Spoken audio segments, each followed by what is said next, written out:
Bonjour à tous et bienvenue pour une nouvelle vidéo et une nouvelle review sur l'épisode 5 de Moon Knight. Alors, on va faire un petit résumé vite fait avant de parler de mon avis. Donc l'épisode est très intéressant. Déjà, c'est un épisode full flashback. C'est un épisode où, on peut dire un peu à la Naruto, où il y a des flashbacks, des trucs, mais c'est des trucs qu'on n'a pas vus. Donc ça va. Je vais approcher un peu plus le micro, comme ça on m'entend bien. C'est un peu un épisode à la Naruto entre guillemets où tout l'épisode c'est on fait revenir des souvenirs, des flashbacks, tout ça, mais vraiment on les a jamais vus, tu vois. Donc ça fait juste enrichir la backstory de Moon Knight. Et on a des éléments très intéressants, donc bien son traumatisme, comment il a créé Steven, tout ça. Et donc la théorie que j'ai dit que tout ça c'est dans sa tête est un peu vraie. Mais en même temps, non. Il est au paradis, dans le bateau qui mène à les enfers, en fait, aux Égyptes, avec le dieu du jugement, qui est l'hippopotame qu'on voit. Et du coup, puisqu'il est mort, il y a Steven et Mark qui sont jugés, leur cœur et tout, dans la balance, et on n'est pas sûr, du coup, c'est en, comment expliquer ça, c'est en revivant leurs souvenirs qu'ils arrivent à être mieux jugés. C'est pas trop clair comment ça marche, mais en tout cas, c'est en acceptant mieux leurs erreurs, peut-être. Et à la fin, on découvre que, à la fin, Steven tombe du bateau, et quand tu tombes dans le bateau, tu deviens un peu une statuette. Donc Steven est une statuette, et puisque la balance s'est rééquilibrée de manière positive, Mark arrive au paradis dans la mythologie égyptienne. Et c'est la fin de l'épisode, ce qui finit très brutalement. Et du coup, on n'a aucune idée comment l'épisode 6 va se dérouler. Et on ne sait pas si les événements sont vrais ou faux. On a toujours le délire de l'asile qui est encore là, mais est-ce que c'est une technique de manipulation? Je pense que c'est une technique de manipulation. Un peu évident, j'avais dit dans l'épisode, mais écoute, pas grave. Mais qu'est-ce que j'ai pensé de cet épisode? J'ai trouvé que c'était le meilleur épisode de la série. Franchement, je pense que c'est le meilleur épisode de la série avec l'épisode 1, parce que je trouve, comment dire, que les flashbacks te permettent vraiment d'apprécier mieux Knight et les personnages. Parce que c'est vrai que les personnages de cette série, ils étaient cool, mais ils n'étaient pas beaucoup approfondis. C'est vrai. Arrow n'est pas beaucoup approfondi. Layla un petit peu dans le dernier épisode. Mais Mark et Moon Knight, Mark, Spector, Steven, peut-être Jake, peut-être on le verra. Ils n'ont pas été extrêmement développés. On n'a pas vu comment Mark a eu, je parle avant de l'épisode 5, quand Mark a obtenu les pouvoirs de Moon Knight avec Khonshu. On n'a pas vu son passé avec le père de Layla. On n'a pas vu son enfance, tout ça. Donc, cela enrichit un peu plus le personnage et c'est vraiment cool. C'est ça que je m'attendais un peu dans un épisode 4 ou 5. Comme à la WandaVision, je pense que l'épisode 5 était un peu pareil. Genre on voyait comment Wanda a attrapé Vision, comment a retrouvé Vision et tout, comment elle a formé ça. Je pense que c'est à l'épisode 5 ou 6.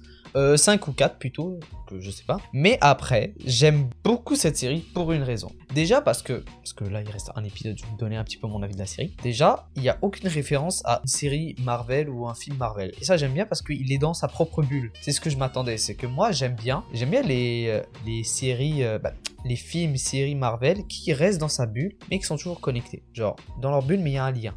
C'est ça que j'aime. Et j'aime pas quand les deux bulles se fusionnent, tu vois. Je sais pas si vous voyez ce que je veux dire. Parce que les séries, parce qu'en général, quand Marvel veut faire de l'argent en priorité et laisse pas aux artistes, il veut toujours faire des crossovers pas forcément utiles à l'histoire. On le remarque avec Spider-Man No Way Home, Spider-Man No Way Home, où j'ai l'impression que déjà le film, il est bon, hein, mais le film a été fait un petit peu au freestyle. Déjà, il y avait le problème d'accord avec Spider-Man où Sony voulait le reprendre. Du coup, les créateurs, ils étaient un peu rushés, dire est-ce qu'on peut faire le film ou pas. Et de base, ça devait être un film que j'aurais, je pense, beaucoup plus kiffé que celui-là. Déjà, je sais, il serait plus simpliste. Par rapport à ce serait le méchant, c'est juste Kraven. Mais je trouve que ça aurait été plus intéressant. Mais le fait, avec les 3 Spider-Man, ils ont profité de faire ça. Et Doctor Strange aussi, ils avaient la possibilité. Et du coup, ils en ont profité. Et ça, j'ai aucun souci avec ça. Mais moi, je préfère les films. Vous voyez, Shang-Chi, je l'ai pas encore vu, hein, mais je vois qu'il serait dans sa bulle.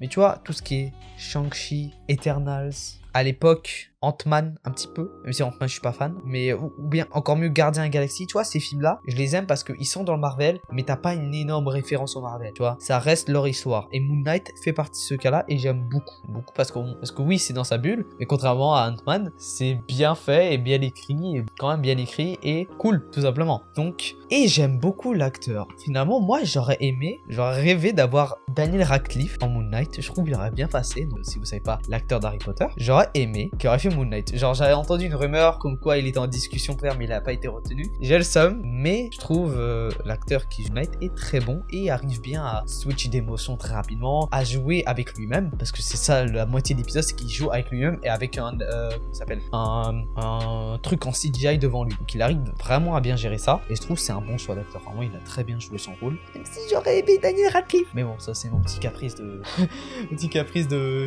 choix d'acteur parfait, tu vois. Parce que je trouve Daniel Radcliffe, sa tête maintenant, il fait très gosse de riche. Bon, maintenant il est un peu plus vieux, tu vois, avec la barbe et tout. Mais je trouve qu'il aurait bien passé. Je sais pas. Dites-moi si vous aurez trouvé un autre acteur que celui qu'on a maintenant, un autre acteur de Moon Knight. Parce que lui, il est un petit peu vieux. Il a, je pense, 48 ans. Mais j'aurais aimé que, je pense, si la série se finit, j'aurais qu'une saison 1. C'est pas besoin de saison 2 ou qu'il fasse une apparition dans le parage. J'ai pas envie, tout simplement. Limite Daredevil, Spider-Man encore. Mais vraiment, tu débordes le vase, quoi. Mais c'est ça. J'ai beaucoup aimé cet épisode. Je pense que c'est mon épisode préféré. Et voilà, quoi. J'ai hâte pour voir la fin, comment ça va se dérouler. Et je suis un peu excité. Même si ça aurait pu être meilleur. La série aurait pu être meilleure. Ça se peut que la fin serait éclatée. Mais je suis content d'avoir au moins une bonne série Moon Knight parce que j'attendais ça depuis très longtemps. J'attendais ça depuis avant Infinity War. Hein. J'étais hype de Moon Knight. J'ai commencé à être hype de Moon Knight avant Infinity War.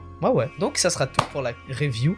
J'espère que cette review vous a plu. N'hésitez pas à liker, la commenter, la partager et à vous abonner à la chaîne. Je vous dis ciao.